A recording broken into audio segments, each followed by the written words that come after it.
Hello and welcome back.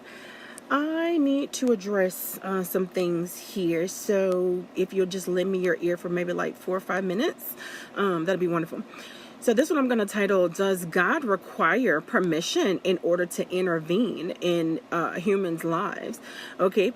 A friend recently said that humans must petition God through the avenue of prayer in order to give God permission to intervene in our lives. And so I want to publicly let everyone know that this is a false teaching. This is a false belief, and this is a huge abuse of scripture.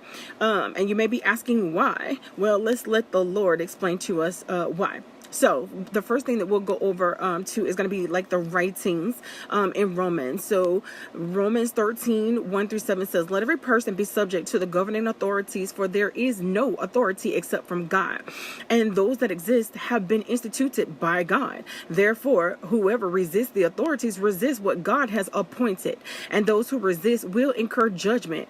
So right here we understand a truth that God's power is still in control, even when we don't think that it is. Okay, and that's not because we are praying and petitioning him.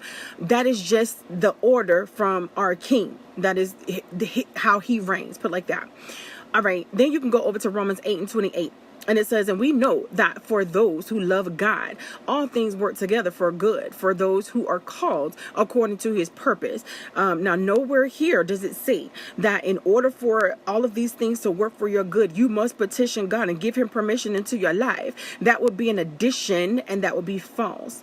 Okay, God says that all things will work together for the good, for those who are called according to his purpose, those who have answered the gospel call and done the things according to Acts 2 that the early Christians did to become citizens in the kingdom, is who he is referring to right here. All right, then we can go over to John 9:31. Now, this is what you got to deal with if you still believe that particular abuse of scripture.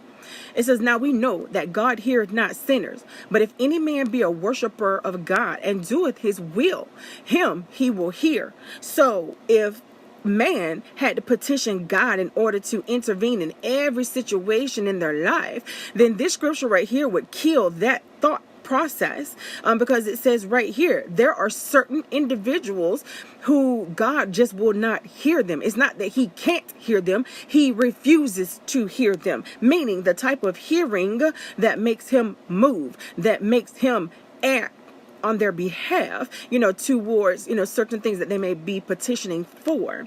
Okay, the type of prayers that may help them in some way, shape, or form. God will not hear that, meaning God vetoes that. In other words, he just vetoes that. Like, no, that's an automatic no.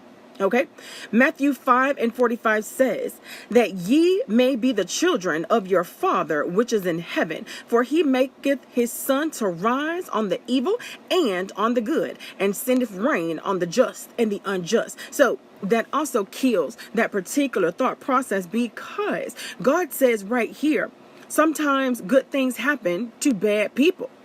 Sometimes good things happen to good people. It rains on the just and the unjust. This is not because they're petitioning or not petitioning. This is just the order of, how things work. So I really hope that this helps somebody. I appreciate your time. I love you, but I will be back soon. Bye.